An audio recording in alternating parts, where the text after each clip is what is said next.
Welcome to Three the Hardaway, aka the three-man Jalen Weave, aka the best big three since LeBron, D Wade, and Boss. Let me scratch that real quick. The best big three since Drake, J. Cole, and Kendrick Lamar, apparently, even though Kendrick Lamar ain't feeling that. Nah, that's okay. But we live on YouTube on a Monday, and we are in preparation for a very interesting show. As you can see, if you're on YouTube right now, you got me, you got Sheedy, and you got apparently the president of who's supposed to be the Grizzlies organization over here in certain time. Oh, what's going on, fellas? Just standing on business over here. How y'all doing? My dude really got a suit on, y'all. How y'all doing, brother? You know what I'm saying? I ain't gonna even lie, brother. This is the first time I've been in a shirt tie in a long time. I was like, E-Mark, my guy. I'm like, for real. I'm feeling real E-Markish right now. Oh man, brother. If you are on YouTube, man, leave a like on the stream. Of course, comment to join the discussion. There's a lot of discussion going on Twitter right now because President Shakir is going back and pulling receipts from about late August in reference to the Grizzlies not making the playoffs. And of course, we are on our way to that 200. We had a big week last week. We gained like 16 or 17 subscribers. So we're making some big moves right now. We're at 173, 27 away from that 200. So we would greatly appreciate it if you guys would subscribe to the channel. If you don't know who I am the walking bucket providing instant offense. It's your boy Savage. Up here, we got the coach on the sidelines. Take them to school, on and off the court.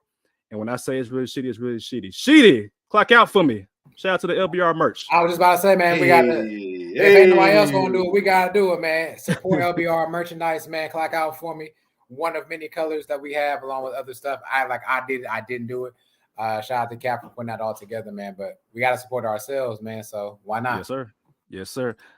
Candy's here. She said she wouldn't be here, but she's here. Hey, Candy. Of course, Al Patch pulling up, man. And the Cap is in the comments, man. Looking sharp. I see you, bro. Thank you, brother. He is Thank sharp. But yeah, man, we got your favorite DJ, the sample man himself, Mr. Ted Shakir. Two. What's good, man? Man, what's good, bro? AKA El Presidente, bro. You know what I'm saying? Looking like a LinkedIn profile pic. You know what I'm saying? I gotta get my jobs up, bro. I gotta get it. Can't even check his Bruno Mars dark skin cousin. That's the first time in my life I've ever been called dark skin, so I appreciate it, bro. I appreciate it. But now, what's going on, fellas, man? I've been waiting for this day a long time. And y'all know the mental agony that I've gone through since August of last year. So I've been waiting. I appreciate the platform. Vocab was savage. I appreciate the platform, bro. Like, hey, look, I told you from the jump when it happened and everything was unraveling back in August. I was like, I'm gonna stand in front of the bullet for my guy Tevin, man. Like, I disagree with his take. But at the end of the day, I said it back then. I'm gonna say it now. When Tevin said something, he mean that shit. Like this ain't just for no podcast clicks. This ain't just for no first take type shit. Like I've known Tevin since 2010. That man, he meant what he said. So just to throw that out there. But before we get into all of that stuff, I do have a start bench cut in light of Mr. Kendrick Lamar coming out and saying F Drake, F J Cole, no big three. It's big me. This is a big three, of course. But start bench cut. Drake, J. Cole, Kendrick Lamar. Wow. I thought it was gonna be some basketball. Okay. No. This is a culturally influential podcast. Start bench cut. Drake, Cole, K-Dot. Dang, is this like I don't want any more reference, but like are we talking about lyrically? Just whatever you think, man. Whatever you think. It's on you. I'll let you answer first, Sheedy. I got mine. Well, hey, because I'm still thinking. All right, well, I'll take a stab at it first then, brother. Yeah. Because I got the energy already pent up in me already, right? Do. Yeah. So start bench cut, and I'm just talking just purely today, right? Like you're talking about somebody who wasn't the biggest Cole fan, when he first came out, like a lot of people are. But I've grown to love his music. But you're talking about, somebody who listened from 2009 to probably 2013, 14, probably every single Drake Drake track to drop, whether it was on the radio or just written for somebody else. Like I was that kind of fan. But then that dog Kenny, that King Kendrick, man, I was legit heartbroken when I saw Macklemore win the Grammy over Good Kid, Mad City. that's legit probably one of my favorite projects of all time that kind of just resonated to me. So I say all that to say I love all three, but I'm starring Kendrick because it's King Kendrick. Make sure y'all check out our last Let's Be Real podcast on that one. But I'm gonna start Kendrick, and just for today, I'm benching Cole because Cole is like you finally gotten here to the public eye to where you're saying you're the king, and now the king is ready for war now. Mm-hmm. So is Kenny, is Cole, Drake, you got to get cut because we talked about it on this pod on how his music don't resonate to the older audience. And as older gentlemen, I got to go with people who make music for me or in their introspective. So again, starring King Kenny, shout out King Kendrick and bench J. Cole. Okay. All right, I think I got some time now. I can go. I'll take a stab at this as an overall artist, and overall, I believe I'm gonna put Drake to start. My reasoning behind that, I agree. Drake does not make music for us that are a little bit older, right? However, his music has transcended us. There's not a time when you can go into I don't want to say a club anymore, but a bar or whatever, and not hear Drake music and still not know the lyrics per se. And I don't mean you two or you Savage, like guys that are truly connected into music, people that don't really listen to music overall, right? You're connected more to Drake. Drake is selling out concerts everywhere. So I'm gonna go Drake. Even my son listens to Drake. Yeah, well, he dog Memphis at least 7 times. So y'all gotta stop with that.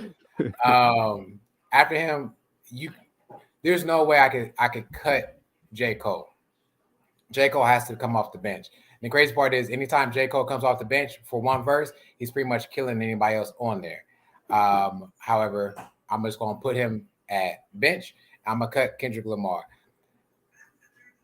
With that being said, does that mean that I don't love all three? No. I just transcending as an artist, so to speak, and of the times. Drake has transcended with the times. So is J. Cole. Kendrick Lamar, he's here, there, gone tomorrow, come back, but still drops heat. But I'm gonna go with Drake, Cole, King. I'm gonna call him Kendrick for today, not King, but I'm calling him Kendrick for now. For me, it's of course Cole starting. Cole's been my favorite artist since like 2008 or 9. You were definitely one of the early ones. You were definitely I was on Cole super early, and I just been riding the wave since then. The bench and the cut is kind of hard for me because I feel like they're both interchangeable. I don't listen to as much Drake as I used to anymore.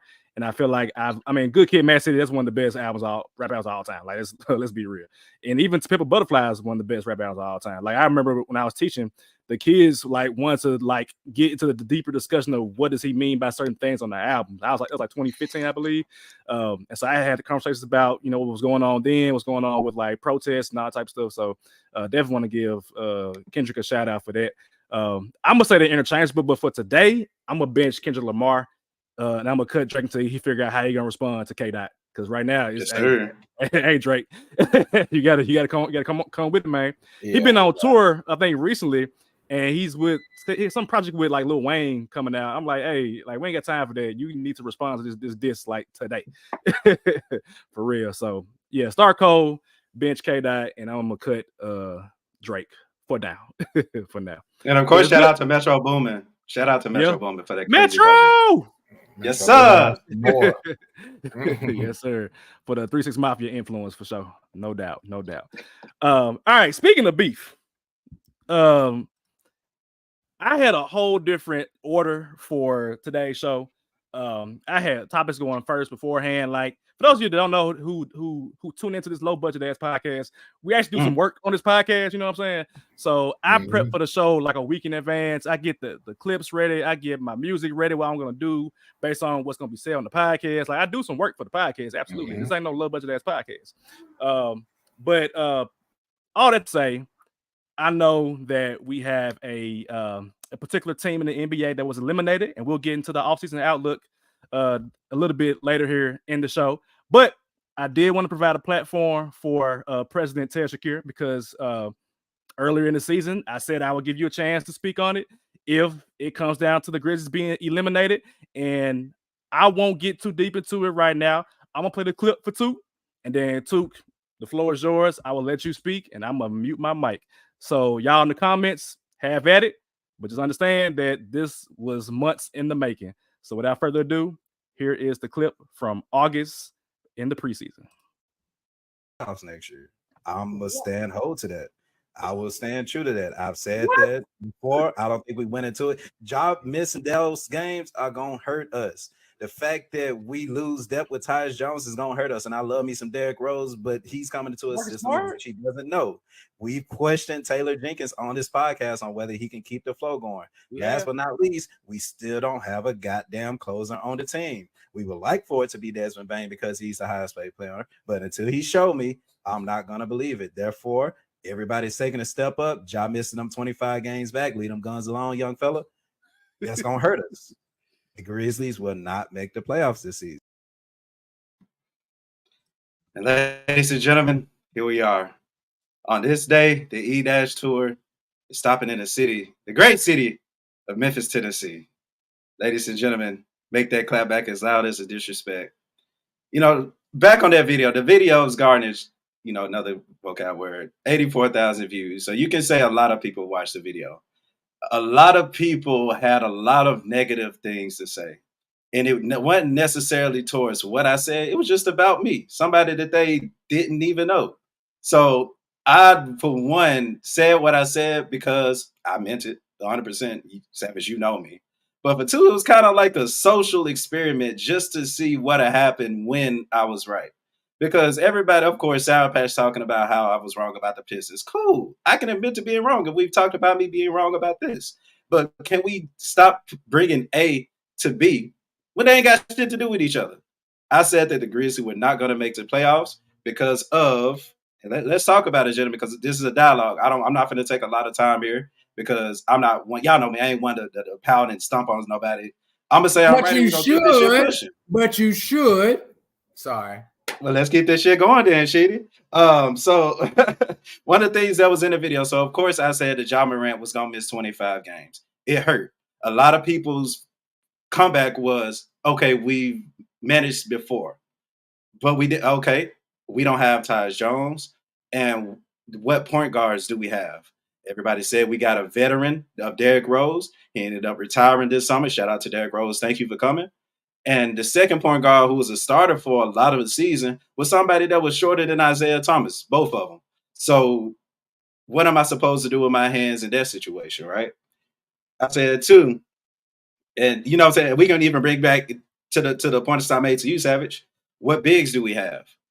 Steven Adams didn't suit up a single game for the Grizz this season. And Tillman, shout out to you. I hope you get that championship out in Boston.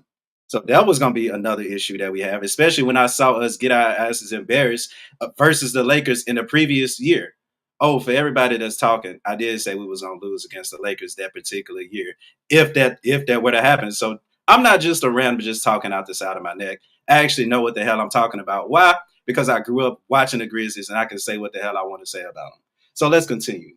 Number 3, I said to Savage, outside of Luke Kennard, who do you trust coming off the bench? Savage's answer, we're top heavy, which I wholeheartedly agree. But then I hit him with the injury bug. And let's stay right here specifically for the injury bug. Because that did hurt. That did affect my answer in a way. But to my understanding, it was before all the injuries. It was before I knew that Ja Morant, was going to miss 25 games. It was before everything.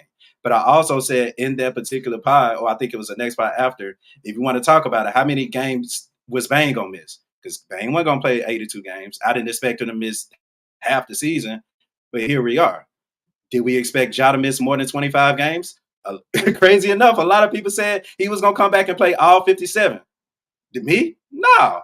A lot of people said that he was going to play 35, half of the game. Let's even go half the games. I said, no, he's not even going to play half the games of the season. So again, my theory of saying that we were going to go through injuries has been right from the jump. Again, so let's go to top number 3. So I got a whole list, bro. Y'all want the smoke, and here we go. What depth do we have? It's a situation where we didn't know who, and this is me giving the Grizz props right here. We didn't know who Vince Williams was, and we on this podcast respected and knew who Gigi was, but now he's getting to shine to where now it may have been a good thing for the injury bug for our young players to get that time, because now we're going to get all these ugly, unneeded wings, unseasoned ass wings up out of here, and we finna be straight. You know what I'm saying? So that's been my thing. And we could talk, like I said, about injuries. Injuries hurt. Derrick Rose being out, I didn't expect Derrick Rose to make much of a difference, to be honest with you. I even said that because he averaged about 10 points a game last season with the Knicks. I think that he was with the Knicks. Like, what much more did we expect from this Grizz team, who is top heavy? But at the same time, I also said, and this is key. This is the keyest part.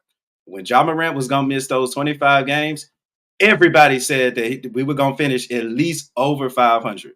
I was here to say, no, we were going to not only finish under 500, but we were going to finish way under 500. And what happened, ladies and gentlemen? I don't have the numbers, but trust me, I don't even think we got 10 6 and games 19. 6 and 19. My dog, that's what you're here for. That's what you're here for. 6 and 19. So again, can y'all help me out with something? Can y'all give me credit for something instead of just throwing my theory out the bag? Like, I've seen multiple tweets talking about me within the last 20 minutes of saying, "Oh, his thoughts are irrelevant. His opinions ain't shit because of the injuries." When you think about everything I just said for the past 5 to 10 minutes, it's something I've been said. So let's stop the cap. Anything else y'all got, I'm here for it. But another thing I wanted to say, and this is going to be the last one, I said that in order for the Grizzlies to make the playoffs, the Grizzlies are going to have to play 500 ball. If you look at the NBA standings, ladies and gentlemen, the Houston Rockets are playing 500 ball, 35 and 35, who I talked about on this pod and said, watch out for. They are 11th. Again, they are playing 500 ball and are 11th. So if Ja came back, hypothetically, Ja came back and we play 500 ball, is that necessarily going to have us in the playoffs? That's all I had to say, ladies and gentlemen. I'm lying because now I'm finna get these tweets off. Oh, See, do you ask for it? Cheetah, you asked for it. You know, I spent, just like you spent time on preparing for this spot, I spent time on what I should say and how my approach should be. Go for it. And I didn't expect me to do this again, but I like how much y'all want. So I'm just gonna go down a few of these comments that I want. Specifically one that let me see. I'm gonna start with the money first because we love our bag. Coach JJ85. Yeah, you owe me $200, dog. You owe me $200. He bet money. He bet money. He bet money. Yes. Hey, yo. So this is so Jordan. Yes. So Jordan Johnson. Shout out to Jordan. He's the gentleman that said if the Grizzlies were to make the playoffs, I was to buy him a playoff ticket, which I had no problem doing. But in return, he said, and I quote, "If they don't make it, I'll give you $200." My guy, Cash App is Tab Shakir. Woo! Hey, pull that receipt for hey, right? Yeah, I got to use some money, bro. Because betting don't care about injuries. Betting don't care about none of that shit. Betting is betting, regardless. That's a yes or no question. Speaking of which, I hope I say your name right. Nakira 2 saying we say the same shit every year. Ja missed most of the 21-22 season and we still made it. Again, lack of depth. Lack of defensive energy that we had, lack of veteranship. Matter of fact, Grizz, you probably need to sign a veteran or two because one, he just retired. No, Candy, I ain't done. The guy, shout out NBA Mike, making fun of the fact that we lost Tyus Jones. We added a PG who was offensive player of the year. Matter of fact, he ain't even been around. Where's Marcus Smart? Is he still injured? Whatever. Yeah. We added him though. Shout out to him. We added him. We add, a top 2 guard in the league, which Morant is arguably can be, maybe next season. B-boy Jaren. Hey, shout out to Jaren for taking his offensive game to the next level.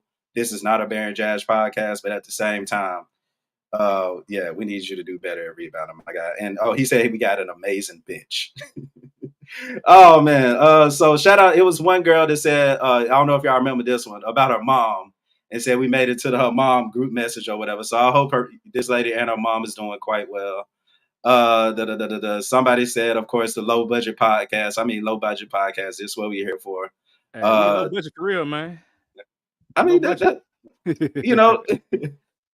But all in all, man, let's see how the year. I'm trying to find some more good ones real quick. But at the end of the day, I'm not here to bash Grizz Twitter. I'm just here as the Grizz father in all serious to say, let's do better, ladies and gentlemen. The social experimentation worked.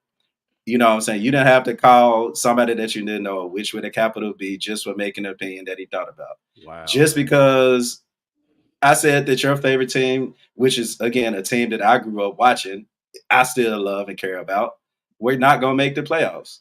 So in order for let's just move forward, you know what I'm saying? Let's progress. I appreciate everybody in the comments saying that, hey, regardless of the injuries, you were right. I appreciate that because, like I said, let's say I was wrong.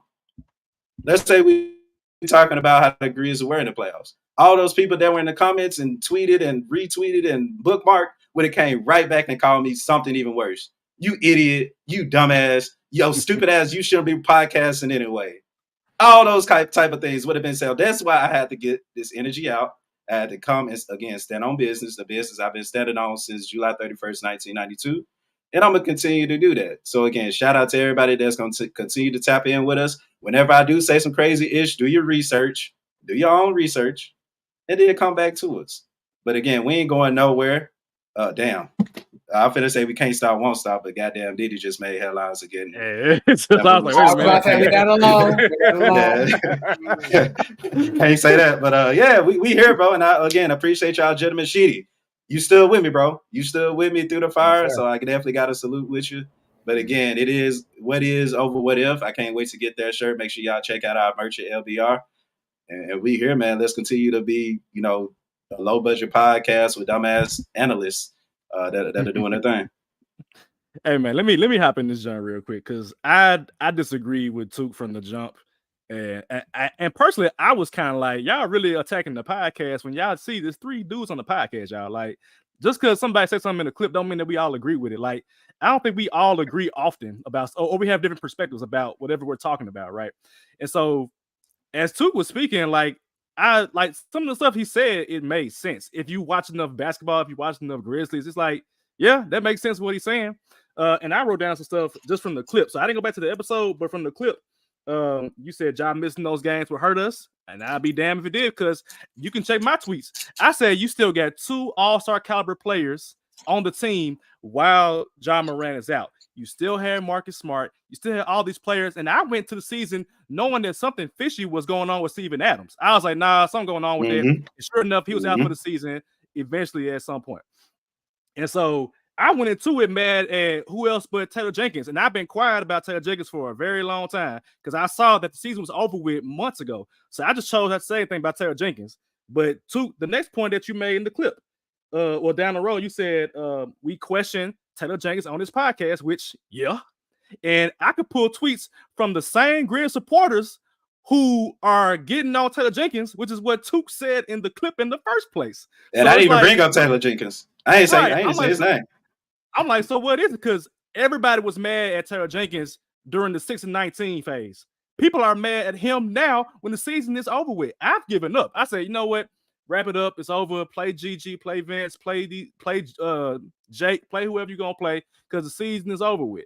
Ain't worried about it. And so you could pull tweets from those same people who was clowning Took and say, hey, that's what he said in the clip. So do you agree with him or do you not agree with him? Or are you just upset and emotional because y'all are Grizz fans? That's how it is. And here's my beef for Grizz fans. I'm past shitty after this. Grizz fans, y'all got to stop being so overly emotional about every single thing. Y'all get mad about Oklahoma City Thunder getting more publicity than y'all. Y'all get mad about Kendrick Perkins getting on y'all. Like, act like you've been here before. We've lived through the grit and grind era. We've had successful playoff teams. I ain't saying you can't get upset, but damn, just because somebody say an analytical point of view about the game that's different from what you would see it as does not mean you gotta call them out their name. Like, that's all that I'm saying. And that's why I've muted a lot of Grizz Twitter. I'm over it. It's too many crybabies. It's too much bitching and complaining. I'm like, look, I ain't got time for that. I'm watching other games. I'm watching winners right now. I'm watching like the Rockets or something right now. I'm watching the freaking Boston Celtics. Like the Grizzlies, I haven't watched Grizzlies in a very long time. I see clips of it, but like right now, it's like, guys, just calm down. And I'm taking my kids to the game April 9th. So I'll be at the game April 9th. If y'all know me, y'all see me, say what's up. I got like 30, 40 kids. Well, students with me, they ain't kids. But students with me. So I will be at the game April 9th, first game of the season. But Like, don't call two guys his name, man. That's my guy. That's my man, 50 grand, man. Just chill. Just chill. But I'm done. See what you got. Whoa. I don't know what's left to say. But what I will say is this. Going into the season, it matters not. Let me put it like this. For all y'all that talk about injuries, if Kevin Durant didn't get injured, do you think the Warriors would have beat the Raptors? Absolutely. Yep. Right? Injuries are a part of the game. You cannot script when an injury is going to happen. This man came in here August, September, whatever the day was, before the season started, with what we knew as of that day, and told you they are not going to make it to playoffs. I think I'm pretty sure I sided with him about that, and the John Morant thing as well. But I sided with him because, ladies and gentlemen, if you look at all the other teams besides the team that just won a championship, everyone else pretty much got better. How do you expect the Grizzlies to come back from being down 6 out of 19 to make the playoffs? Again, a lot of y'all thought because of what happened in the other seasons when other teams were getting astronomically better, this is going to happen. The Suns got Bradley Beal. Come on now. Even the Rockets got better. They got Fred VanVleet. That's better than what they had. And all these other teams, you got the Clippers playing great ball. They got James Harden. You know, all these other things happen. And OKC, again, he brought up OKC. They have a first-team All-NBA superstar in SGA who will probably be two-time first-team All-NBA this upcoming season. One thing that you guys have not mentioned, that I will mention in my part, is when Ja came back, y'all just thought it was going to be something. He had won, like 4 out of 5 games, maybe 4 out of 6. 6-3. If it's a record, 6-3. 6-3. Oh, we blah, blah, blah, blah, blah, blah, blah. Again, Sheeta, real quick. Hey, you know that Spider-Man part in the beginning when he was like, hey, I was wrong. In the newest Spider-Man, I was ready to have that meme ready when Ja was hooping. I'll be transparent on that. I confirmed that because you was in the group that talking about that. I confirmed it. I'll be transparent about that. However, it's an 82-game season, not a 9-game season. So even with those victories, wherever they're at, matters not as of, I don't know, March 25th, 2024 at 7:34 p.m. Central Time. They're done. And you need to also blame your all's coach. I don't know how many times we have to tell y'all, but there is a coaching problem in Memphis when it comes to some Memphis Tigers or Memphis Grizzlies. We've been on this podcast. Neither one of those coaches developed the players. Neither one of them. Okay. And what we are left with is like the skin and bones of these players that we have left. These players are not going to go up and beat all these other teams. They're not going to make the playoffs. I hope for y'all's sake, Grizzlies fans, that next season comes around and y'all really see who Coach Jenkins really is and who we've been telling y'all for years. Because even if the Grizzlies muster up 2nd, 3rd seed, what's it going to be like in the playoffs? Will we get past the 2nd round? That's really what needs to happen. Don't talk to me about SGA. Don't talk about Anthony Edwards. I don't want to hear anything about any other player but the Memphis Grizzlies. Focus on that. Now, I believe wholeheartedly, and I'll be done, that this team is definitely going to be better next year. A playoff team next year, depending upon how good the coach is. It can't be another 500 season like we've been doing in the past, which got to, like Tuke said earlier, the Rockets, who are perfect 500 team, but they on the outside looking in right now. So coaching has got to get elevated in order for your superstars to really play at that. And also, I mean, like Bane and Triple J, like when we was the 25 games, what were y'all? Yep, that's what I'm saying. Because I was saying this shit in the midst of it. I was like, bro, like we losing and we got 2, according to Grizz Twitter, and me too, we got 2 all-star caliber players. If you got 2 all-star caliber players and you were just in the playoffs last year as a 2nd seed, I know you lost John Morant. That's fine. But people were saying we're going to be okay because we got Marcus Smart. I said we have Marcus Smart. And you got Derrick Rose as a backup point guard. So it's like, what's the problem here? Why are we losing these games so early in the season? Go ahead, Tuke. These niggas talking out of their necks. Put no coughing out of your mouth. I'm way too paranoid, boy. Y'all ain't like that. I'm the Grizz father. Y'all gonna respect me as such because I am like that. I've been calling Grizz shit for years, and y'all will respect me as such. All right. And on that note, let's transition to what's actually happening right now. Memphis Grizzlies offseason outlook. I don't know if you got a question. If not, I have a question. You got okay, go ahead. Oh, no, shoot, we can both ask him, brother. But my thing is, of course, I'm not here to pour salt on our wounds again. I'm not here to kick anybody outside of y'all disrespectful ass Twitter trolls. But at the end of the day, my question is to y'all. Of course, we're gonna have a top 6, maybe top 5 pick, which of course I've been praying for the last couple of years, to be honest with you. What do y'all expect the Grizz to do with that pick? That was my exact question. So we okay. I got others. So it depends. It depends on. Well, actually, honestly, it don't depend. I want the guy from UConn. Like I've seen enough. Like he's big as hell. Donovan Klingon, big as hell, 7'2", can set screens, rebounds, block shots, can score from the post. That's literally what the Grizzlies need right now. Like literally, you need a Steven Adams, Valanciunas type player that can just get the rebounds. Because I'm sorry, Candy, I know Jaren not getting rebounds. I personally don't want him to change his game to feed into what the Grizzlies fans want him to do, like block shots, score buckets, do what you gotta do. But if we keep in the pick, get a big man. If it's like the number 1 pick, that makes it a little bit interesting because if you got somebody that you like, I don't know who the number 1 pick is this year because it's changed so much. People have said Sar, they've said Klingon, they've said Dillingham, they said what's a white guy from Kentucky, Reed, I forget his last name. Him, like we don't know. There is no clear-cut number 1 player. In previous years, it was Anthony Edwards, it was Paolo Banchero, it was Victor Wembanyama. They got Cody Williams now. I don't even know like Cody Williams. I can't tell you who Cody Williams is. I honestly cannot. And so I feel like if you get the number 1 pick and you know who like the best player is, or if you know who you really want, if you want like Klingon or whatever, I'm trading down and you giving me some more vets to put with this team, and I'm getting a 1st round pick so that I can get a big man to pair beside Jaren Jackson Jr.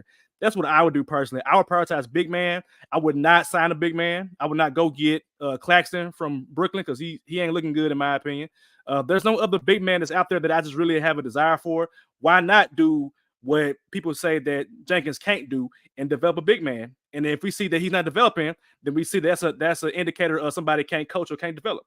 So I would take Klingon. You got him for cheap for like 4 or 5 years, and then go from there. That's what I would do. Yeah, the selection really makes my decision because I'm almost to the point where I would say trade the pick and get a center who can do exactly what you need them to do. Why? Because who knows what will happen once that center comes from college to the pros. If they've proven it, great. But I'm not saying trade for Claxton. I agree with that. I'm not sold on the Claxton deal at all. I would definitely not even trade like for Andre Drummond. Like that's not a trade worthy piece. He's free agent next year anyway, so you can sign him outright for cheap. Exactly. So if it's a top 5 pick, Drummond, I ain't gonna lie to you, I would trade. Now you don't ask me who. I don't know right now off the top of my head, but I would definitely trade, especially if their contract is at least 2 to 3 years, and let it happen. I'm going to stand on this and say this, though. I'm not looking for Jaren Jackson to get any more than 5-6 rebounds a game. He's not going to get more rebounds. Ladies and gentlemen, we can just stop that. What he is good at is sometimes that South Memphis jumpers, or what y'all call it, how he shoots, but definitely playing more off ball and defending that way. Almost like how Giannis got his 2-time Defensive Player of the Year. I always say he's not as good on the ball. He's better off the ball, whereas I think Jaren is good with both, but he impacts the game more as that free safety to come and block shots. So to me, if it's a top 5 pick, I would trade it personally. I like that. For me, I've been speculating at Alexander Sarr all season. That's the name I've been bringing up, and that fit perfectly with this Grizz team. If you're not able to get him, Sheedy, I'm with you. I either trade back or trade the pick overall, but we do need to solidify our center for the future. whether that is a veteran, which I prefer because we see the Grizzlies and how they perform, whether that's with JV or whether that's with Steven Adams, they perform better with somebody that know what the hell they're doing inside the paint. So I would say let's go ahead and solidify that for sure. As far as this pick go, if it's Alexander Sarr, cool. If not, I'm not trying to see the Grizz draft another guard or wing. We pretty good. Like I said early with the injuries, we've been able to see Vince Williams and Gigi, which again is a great thing because going forward, we got a future. So I'm cool with it. Yeah, I love Rob Dillingham. In a perfect world, I would have the Grizzlies take him, but you already got Vince Williams, you already got GG, Luke Kennard. I don't think it's going anywhere next year anyway. And I can't see a situation where Dillingham will be able to play. And I can't validate picking that high, taking Dillingham and then not playing him. Like no, I don't agree with that. And so I think if they are taking that pick, it's gonna be a big man. It's gonna have to be a big man. Because I feel like they signed GG to their contract extension, and so that means they're gonna believe in him. They're gonna play him.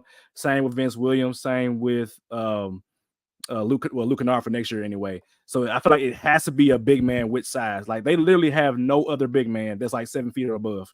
Like I think it's just Jaren. Jaren's like 6'11", 16, whatever tall he is. Nobody else is 7 foot or tall. You need at least one 7 footer on the roster, ladies and gentlemen. Like let me get one of them to at least clog the paint and get a rebound, and block shots. So yeah, big man or as Shitty mentioned, trade out. If they get a guard, that would be a disaster in my opinion. That would be a disaster. All right. What's another position of need? What's another position of need that we should fill in the summer? I don't want to say backup point guard because I feel like I can't. Like Tyus Jones was kind of like a perfect backup point guard in that he could start, and I said it for weeks, months, years, that he is a starter on a contending team. But the backup point guard to me does not matter that much because they're not going to play that much in the playoffs. And the Grizzlies are in theory trying to get to the playoffs. And I don't want a valuable asset like Tyus Jones getting extended minutes in the playoffs when I got freaking John Morant. This is an all NBA caliber player. So I don't want to play my backup point guard and get hyped about that. I would say they need shooters. They need more somebody that can knock down a shot and move off the ball. Like we have too much isolation going on with like Job, with Jaren, with Bang sometimes. That's not a bad thing per se, but I need somebody that can be a guaranteed knockdown shooter. I thought in theory that's going to be Yuta Watanabe, be a corner shooter, but he been trash. He has been terrible for the Grizzlies. Luke Kennard is obviously a shooter, but they need as many shooters as possible because last year they literally could not make a shot against the Lakers in the playoffs. And meanwhile, Hachimura was making every damn thing. So I would say give me a shooter or a 3-and-D kind of player. Yeah, Roy ain't been not hot since, boy. I'll tell you that right now. I agree that because, again, in the perfect world for the Grizzlies, you're going to want spacing. Who spaces the floor better than shooters? And so I completely agree about that. I don't believe, to your point, a backup point guard is needed because once Ja returns fully healthy and you have Desmond Bane and others, Marcus Smart, whatever, even if Ja is out, right? So let's say he's playing 38 minutes a game. That still leaves you 10 minutes of a game time to still put in someone else for your backup point guard, so to speak. So I don't think that is necessary. I think Tyus was just a perfect fit. He was perfect. So perfect that he went to Washington and he's just getting paid to just be there at this point. And so legitimately, I am with you, Savage. I believe find shooters, whoever can shoot, find them, get that kid from who's coming out the draft, or should be coming out the draft, but I think Miami might steal him first. Where was he from? From Oakland. Stop it. That man like a 6-year senior. He like he man. And Goki, whatever his name, I don't know what his name is. He gonna mess around and be the same player that we've seen before. But honestly, get some shooters, man. You cannot. The more shooters you have, the greater chance you have of winning.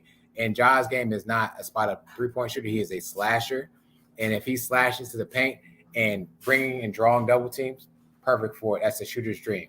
Take it right out. I'm there to kick it and hit the three. So shooters.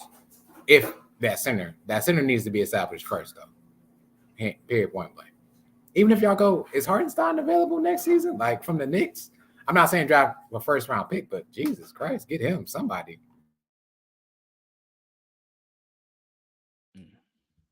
And if you anybody too that you want to draft, but draft. Nah, like I said, Alexander Sarr, man. If it's Sarr bust for me, man.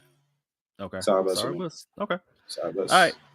Well, Grizzlies organization, if you're out there, we tend to be right about the Grizzlies. We haven't been wrong often on this podcast. I know last year y'all was right about the Lakers and Grizz series. This year, right about what's going on with them not making the playoffs. So these two up here above me, they've been on point the last 2 years. So year 3, same thing. All right, next up, Charlotte Hornets. If we got Portland on the Western Conference, it's like a team that you don't care about. On the Eastern Conference, it's gotta be the Charlotte Hornets, man, because I tend to forget that they actually in the league sometimes until I see Brandon Miller make a highlight play. And to Shidi's point, how they're always making highlights down 30 points. And so I do have a question right here too that I wanted to ask about the Charlotte Hornets and their offseason. Can we have a discussion about LaMelo Ball, ladies and gentlemen? Because I know he's been paid. I know that's what's going on. I know he's loved in the city. And I am a honorary Ball family member too. I know you part of the family as well. Yes, sir. I was big on Lonzo when he came out, former Lakers fan. I was big on LaMelo when he came out, but LaMelo has only played like what I think it was like. Me actually pull it up, so I don't like giving misinformation. But I know 1 year that LaMelo Ball played, I think 75 games. I think that was like 3 years ago, and like this year he's played, I want to say like 22 games. I got it right here. Hold on. Yeah. Okay. I just got it. Okay, LaMelo. Yeah, year 1, he played 51 games. Year 2, 75 games. Year 3, 36 games. This year, 22 games. The season is almost over, and he has not played that many games. And this is not to discredit LaMelo Ball's basketball ability, right? This is more so about, can he withstand playing basketball for 82 games? It might be hereditary. His brother been hurt for like 2 or 3 years. You know what I'm saying? And I know he's ramping up now, but I feel like he ramped up before and got hurt again early on in a regular season. And so my question is, do we trust LaMelo Ball to be healthy enough to be part of the Hornets' future? I'm going to say yes, because specifically the Hornets. And when you think of box office still, whenever he does play, he is going to draw, people to the crowd. People are going to come and watch LaMelo Ball, because if you get rid of him, who else want to play in Charlotte? Unfortunately, y'all know this. They're in my second home. Shout out to my family and shout out to them sorry ass Panthers, who's had a good offseason, by the way. Let me chill. But I say that to say, no, we've had a good season. Hey, we've been solid. We've been solid. But like, who's really wants to go to Charlotte? Like Charlotte, the Hornets. Like, when was the last time they even made the playoffs? We talk about the Wizards. Like, I mean, the Bobcats, maybe. I don't know. It may be the Bobcats. It was against the Bobcats, I believe. And D Wade came back in. Hold on, bro. Ain't no way. Hold the fuck up. Yeah. Hold on. Stop. Put up in here. Was Gerald Wallace the last round? It wasn't the Bobcats. It was the Hornets. Who was on the team? Was it Kemba Walker? I think that was Kemba and them. Mm-hmm. Okay. We were actually down in the series. And that guy was talking trash, yes, to D Wade. And they never been in the playoffs ever since. And then that was so it. Okay. Mm-hmm. Appreciate that residential Heat fan. We've been needing to know stuff like this because I legit didn't remember. But yeah, Star Power, LaMelo Ball. Hopefully he can come back healthy. Like 2 seasons should be enough for him. It should be the same with Lonzo, and hopefully it's not hereditary. But of course, Ball brothers are my cousins. Love them to death. Hope they get healthy real soon. But as far as the future goes, the Hornets gonna have another top 5 pick. So it's like they can get some pieces together. It's just their front office we need to be looking at. Are they at this point? Are they asking too much to LaMelo Ball? I mean, I guess they paid him a lot of money, but are they asking too much for him? They got him help. What's too much? What's too much though? A 500 season would be nice. I can tell you that. And a highlight when we're not down 15-20. That would be nice. You know what I mean? Literally, all right, I won't even go back to that because I've done that already. I don't know what more we are expecting. I'm not saying you guys, but what more are we expecting from the Charlotte Hornets organization? From the Portland Trailblazers to the Charlotte Hornets to the Wizards I'm not gonna say that about the Spurs, but those other 3 teams that I just mentioned right now, garbage, and they're going to continue to be garbage next season. There is nothing that is going to happen money-wise that's going to tell me, oh, the Hornets are for real and they're going to at least make the play-in scenario. Nothing. Why? Who wants to go sign with Charlotte? Nobody. Who's the last big free agent signing? I'll wait. Exactly. Look how perplexed we are. And that was a trade, wasn't it? That was a trade, yeah. Nobody wants to sign with Portland. Nobody wants to sign with Charlotte. Damn. It's over with, Charlotte. You better hope that Brandon Miller is your savior. You have to do what happened to the Warriors. And when I say the Warriors, I mean draft great. Nick Batum. Oh my God. They did pay him a lot of money. I remember that contract. That was a nasty contract they had him on. And, bro, this was the opening night starting lineup for the Hornets, bro. Nicholas Batum. This is 2015-16. Nicholas Batum. Yeah. PJ Hairston, Al Jefferson, Kemba Walker, and Marvin Williams. Mm-hmm. Ooh. Jeremy Lin got to start with this team. Jeremy Lin started with this team at some point. Oh my goodness. And that's the season that they was in the playoffs, I believe, right? I believe the last time. 2016. Yeah. So hey, Courtney Lee. Oh my goodness. Hey, C. Lee. Shout out C. Lee. My God, that's a long time. Okay, and let's talk about it now. I don't even know Mitchich, Treyman, Brandon Miller, Miles Bridges, and Nick Richards. And you got Grant Williams coming off the bench. That lineup scaring you? Am I scared of that lineup? Nah. And it's not happening. So wrap it up. It has to be through the draft because no one's going to say, hey, can't wait to get to Charlotte. No offense to you two, but can't wait to get to Charlotte. Ain't nobody packing their bags to go to Charlotte. Y'all talking about go ahead. They get like a systemic issue. They don't have they had who was it? Mitch Kupchak for a while. He was there as a GM. Then you had Jordan. Jordan can't run nothing correctly aside from the shoe game. And even then, it's more so about the retro shoes, not the recent shoes. Mm-hmm. So it's just Charlotte. They don't have any type of competent. And I know they just hired a new GM, if I'm not mistaken. So they're gonna change some things at some point. But it's like there's like to Shee's point, nothing interesting, nothing that's captivating about Charlotte. It's just like you can look at other small markets and see like Memphis, John Morant, Bane, Jaren Jackson Jr., OKC, Shea, Jalen Williams, Chet, where else? Orlando, Paolo, Franz Wagner, Cole Anthony, these other players.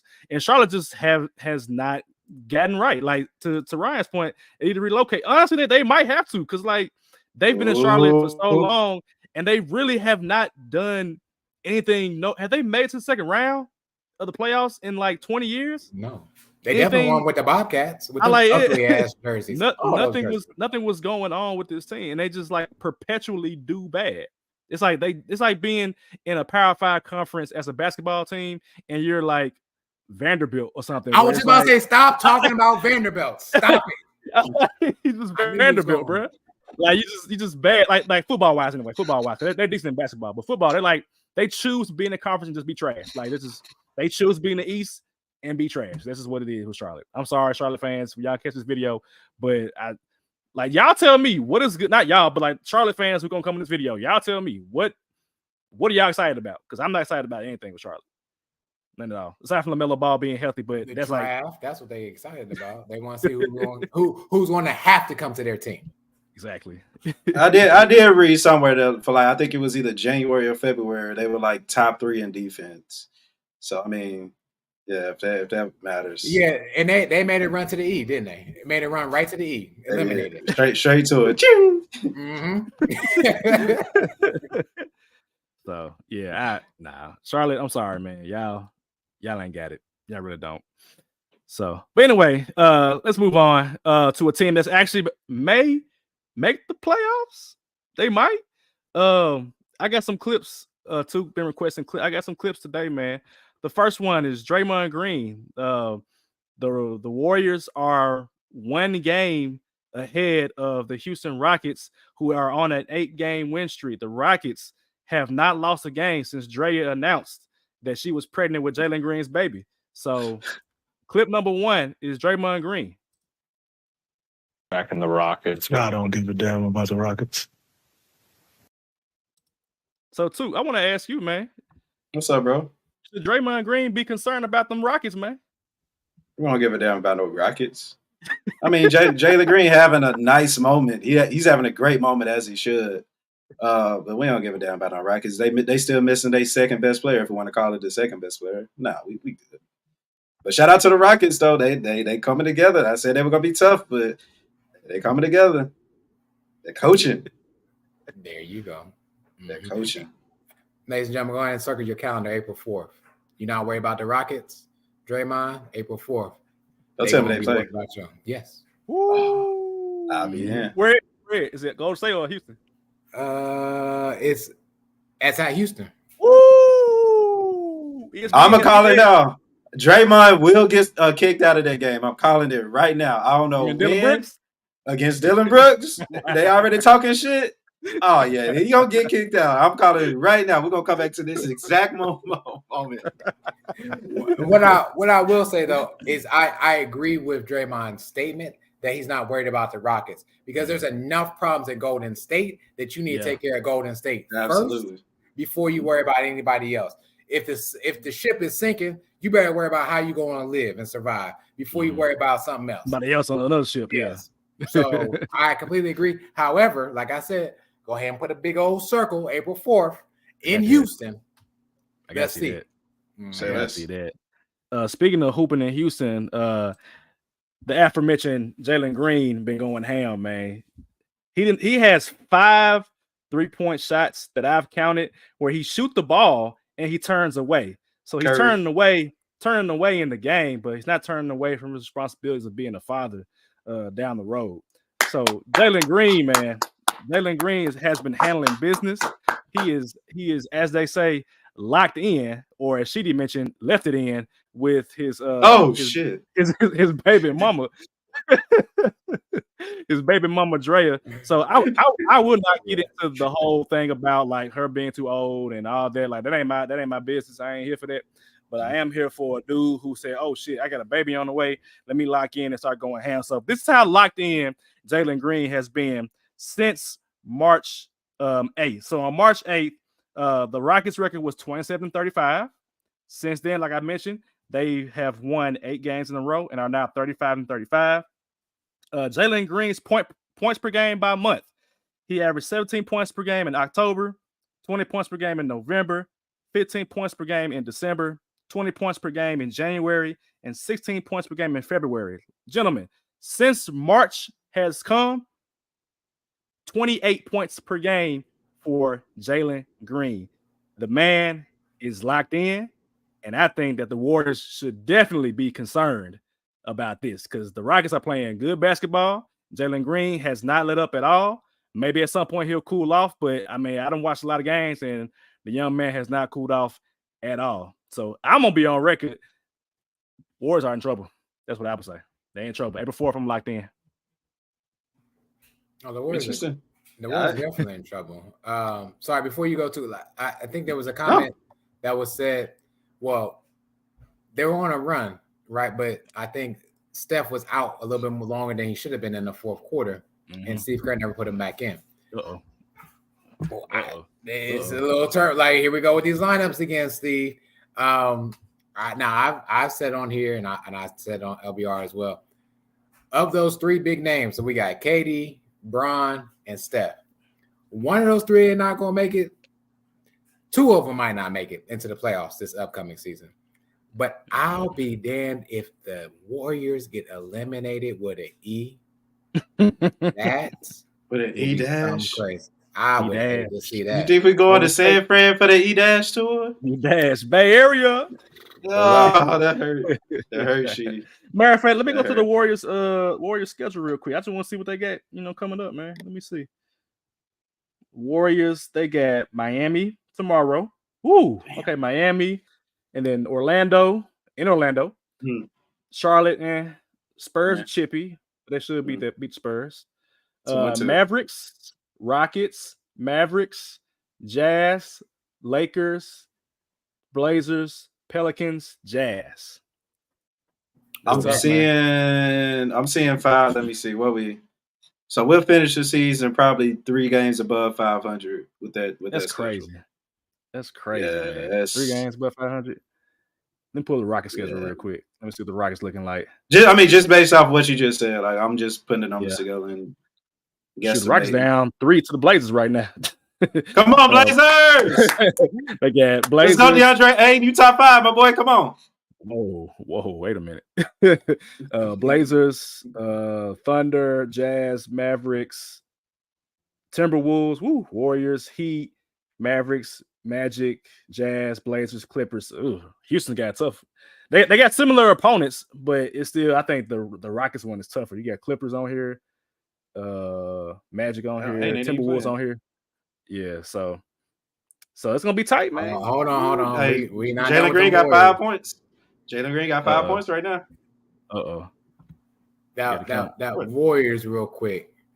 They got that Texas 2-step, right?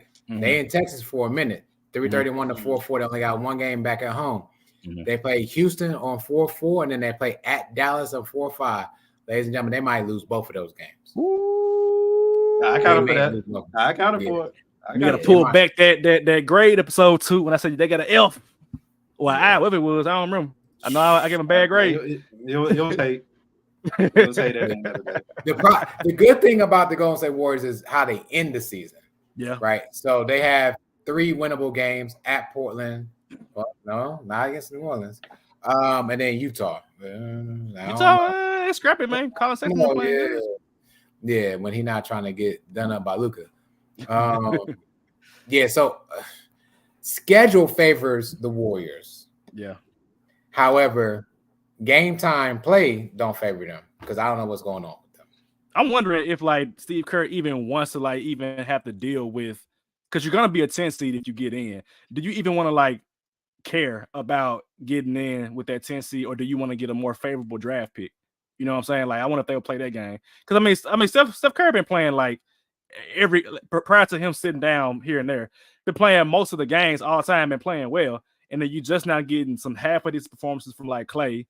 Kuminga had a good year this year. Draymond been up and down, more down than up. So it's if you Steve Kerr and you the Warriors, you're look, man, let's just kind of give them a chance. 10 seed. We're not beating the Lakers.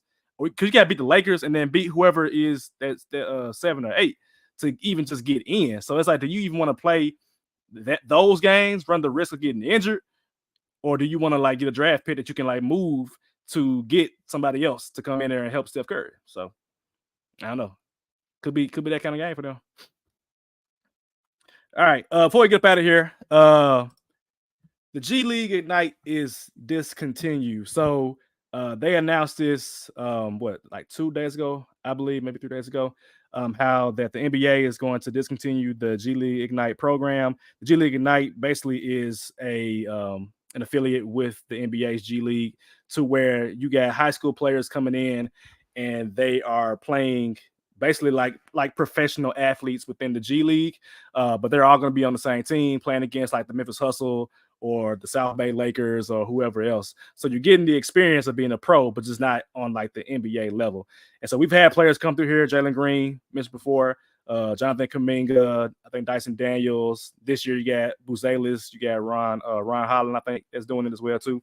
But with the NIL being a big thing now, it kind of doesn't matter as much anymore because players are getting paid way more money by these colleges to play basketball. You got players staying in the college game much longer now, especially with the COVID situation. I mean, Memphis was ready to break off DeAndre Williams. They're prepared to break off David Jones. The guy from UConn, Klingon. You got the guy from Purdue, Zach Edey. So a lot of these guys who are perennial All-American type players are getting paid way more money than they would if they would have went to the G League. So with the G League Ignite being discontinued, do y'all foresee, what do y'all foresee as far as being what the college game looks like, or even just the game in between, high school and the NBA? Do y'all think that it's going to be the college landscape going to change, or it's going to be a different professional league where they paying guys way more money? What are y'all thinking about that? they're not gonna find no one else to take over to pay that type of money because the what these college players are getting paid is ridiculous. Even the women are getting paid. Broke off. And so, like, to me, why not personally speaking, if I'm 18 to 20, 21, and I am I'm the best in my high school, right? Best in my high school, because that's where it starts. High school, you make that decision. Hey, do you want to, it would have been G League, right? G League Ignite, or do I want to try to go pro, right? Which wouldn't happen, but go in G League, right? But you can go to college. And let's be honest, you're not doing nothing in college but playing ball, okay? You got tutors to help you out with your grades, Memphis. But why not do the college thing?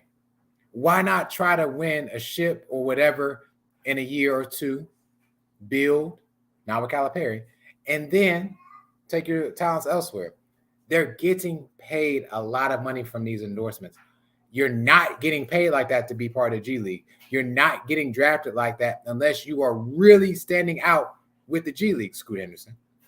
But why not? Like literally millions at 18 to 20. Why not?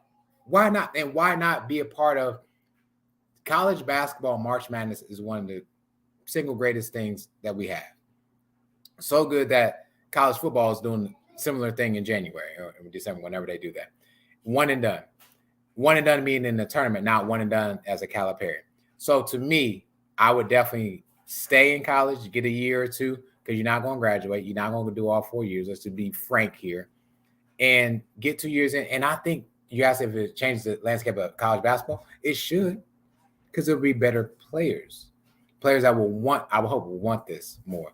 But those players that are playing right now, they want this heavy, real heavy. If y'all been watching, not y'all, but others, if y'all been watching March Madness, there's been players that have been really wanting to get a spotlight because they haven't gotten that. Grand Canyon University or whatever. So to me, good. Go develop, stay in college, do a year or two, and get back to college when you're done playing professional basketball, even if it's overseas. We talked about this a little bit on Let's Be Real. Great point, Sheedy. I'm gonna attack it just a little bit on the opposite side. Because I think Trevor made the point of the NBA going back to bringing out high school students. And I'm definitely down for it because at the end of the day, it's all about the bag and it's all about image in this day and age too, right? So in the NBA, who's having trouble of finding that next young star, if we legit think about it, most of our favorite players, if not the better players that we grew up to, came straight out of high school. Whether it's Kobe, Tracy McGrady, Kevin Garnett, Dwight Howard, the list goes on and on. So I think if you're going to take away this G League opportunity, then you might as well open up, because I think that the G League opportunity, the Ignite opportunity, was an attempt to get those kids who didn't want to go to college, who didn't want to go to the classroom. So, and I think it was in competition until the NIL deals really started to kick in. And like y'all said, a lot of money has been being made in college. But as far as the G League thing, it got players away from college. So I think in order to compete against college, you got to go ahead and get rid of that high school rule and allow high schoolers to come back out. Allow players to come back out at high school, and whether the teams put them on the G League or put them on, the end of the bench, whatever. I mean, at the end of the day, they're 18 years old. If they don't want to go to college, why make them? I want y'all to guess the G League Ignite's record this year. They're like 5 and something. They are 2-30. Excuse me. 2-30. 2-30. They won 2 games this year. So it looked like it wasn't even working how it was supposed to anyway. Like I know you're getting like professional like trainers and the professional environment, you traveling, but I'm sorry, like I'd rather go to a small college and win 30-35 games than go to the G League and lose every night. Like nah. And this ain't even, not to cut you off, this ain't even the cream of the crop. You losing to players that's not even on the roster. Right. 2-30? God. Oh. And I think the problem that the G League Ignite had is that why would you put all of them on the same team? Like you putting all these high school kids on the same team. I mean, there are other players on the team that like there are like pros, but you got like Matthias Buzelis and Ron Holland on the same team. You had Scoot Henderson on the same team as like I think it was another player on the team. I forgot his name, but I think common sense would have said spread them out to the professional teams. Like maybe Scoot Henderson can play in South Haven for the Hustle. Maybe Buzelis can play for the Timberwolves team in Iowa. Like I think that made more sense than to put them all on the same team and have them get their ass kicked every single night. Like that's kind of like hazing. True. I'm like, golly, for real. So yeah, I think what I'm, I guess, not concerned about, but what comes to mind for me as a former college student, we all went to college here, is that these students, or exactly students, like they're in college to not go to school.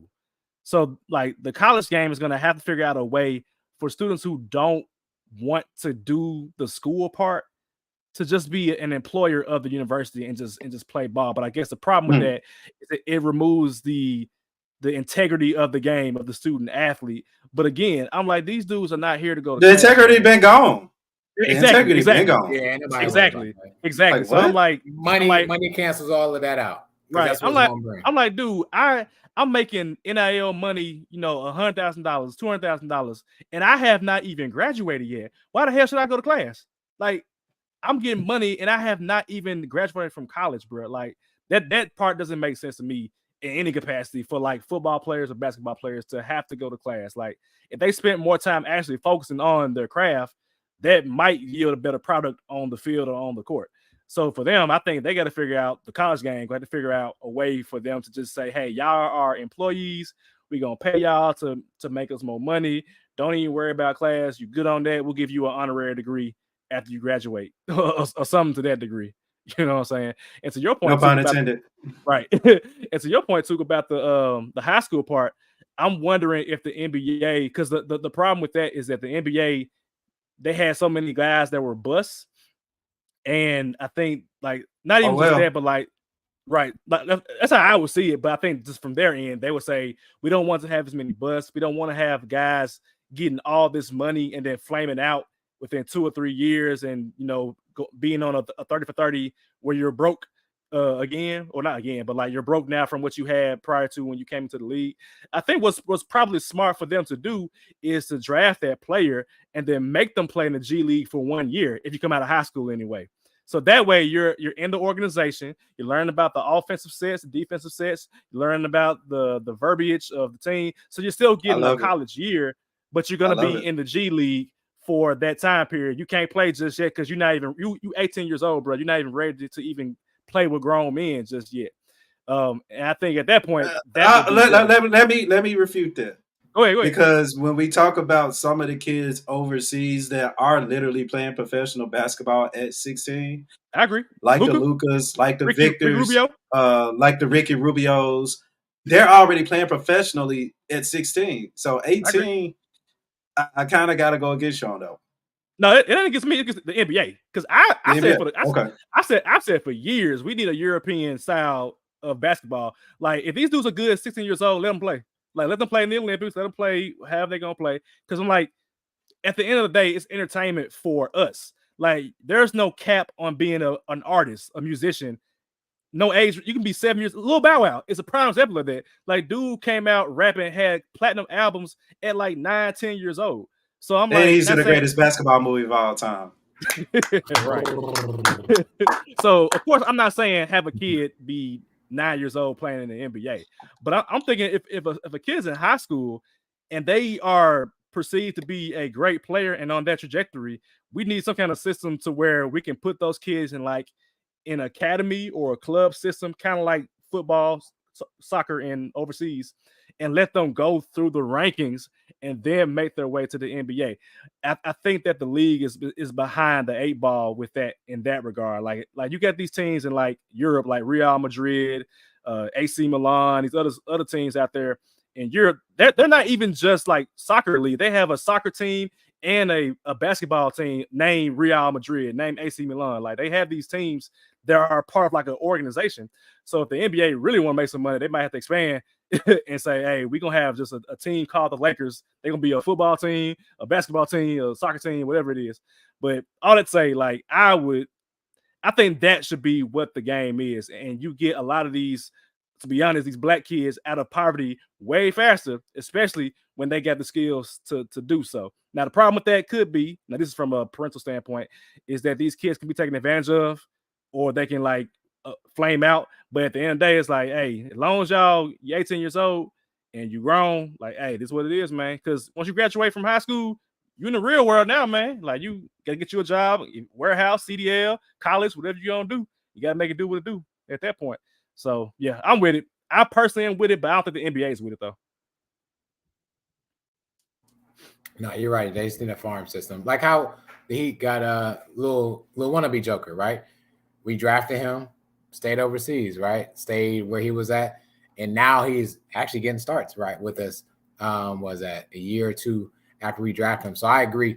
It's just the NBA has to be okay with letting that happen. That's the problem, to your point, Savage. The NBA just has to be okay and find a way. But they always want all the money for themselves, though, too. So here's what it is. All right, now I'm looking at we only got like 10 games left in the season, y'all? Like 10, 11 games left? That's crazy. Flew on. Goodness gracious. But the good thing is we ain't even got to the good part of the podcast yet. In terms of like the playoffs, man. Let me get to the real basketball. But right now, the next stop for the E Tour looks like it's about to be Toronto. They're coming up. Going to the 6th. We might go to Brooklyn, man. Brooklyn coming up. And then Salt Lake City. It's gonna be those two. So yeah, man, we're gonna keep this thing rolling. We got a comment in here. Who commented? Ryan says, bring financial classes to high school if you're going to have kids getting NIL money, or go to the league straight out of high school so they can learn financial responsibility. Some schools have financial literacy. My school, we had it, but they had like a coach teaching it, so it wasn't really a good class. Ours was in a Votech building. Yeah, so I'm just like, I know for me, my kids will learn through me. Like, if you don't get it at school, you don't get it from me. Like, that's just what it's gonna be. I'm gonna have and I forgot to include this video, the Gilbert Arenas approach. Like, nothing you can tell me that you telling my son. Like, I got this. Like, don't even worry about that. All this money stuff, that's cool for right now, but we got bigger aspirations. We trying to go to the league, not to the NIL. Like, the NIL gonna last you about 2, 3, 4 years. The league gonna come provide you with generational wealth. Mm-hmm. So that's my goal. Like, in terms of like, if I had a child going to the NBA or to W, because Lord knows I would go crazy if my son or my daughter make it big time. Hey, bro, I'm telling you, bro, Zena Savage got a ring to it, bro. I'm telling you, it got a ring to it. I'm telling you. I don't know what she's gonna do. She's either gonna do soccer because she likes soccer, or she's gonna do basketball. One or the other. So, but anyway, man, we back next week. Y'all be nice to us as I edit these clips for the social media. But we gonna stand on business regardless. So, Grizz Twitter, I'm sorry, but for us, we're an NBA podcast, not a Grizzlies podcast. So we got way more. We got 29 more teams that can be a part of this podcast experience. But we welcome y'all. We love y'all over there. You know y'all don't love us that much. But we'll keep doing what we're doing. Be back same time, same place next week. Stay safe. Be blessed. Peace.